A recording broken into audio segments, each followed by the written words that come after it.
ಭಾವಗಳ ಬೀಸಣಿಗೆ ಬೀಸೋ ಮಾಯಾವಿ ನೀನು. ನಿನ್ನುಸಿರ ಧ್ಯಾನಿಸುವ ತೀರಾ ಸಾಮಾನ್ಯ ನಾನು. ಆಕಾಶದಲ್ಲಿ ನೀ ದೀಪವಾದೆ, ഇരുಳಾಗಿ ನಾನು ನಿನಗಾಗಿ ಕಾದೆ.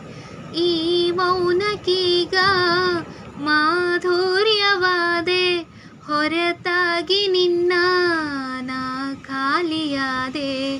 ಸಿಹಿ ಕಹಿ ಏನಾದರೂ ಪ್ರತಿ ಕ್ಷಣ ಜೊತೆಯಾಗಿರು. ಇನ್ನೂನು ಬೇಕಾಗಿದೆ ಒಲವು, ಇನ್ನೂನು ಬೇಕಾಗಿದೆ.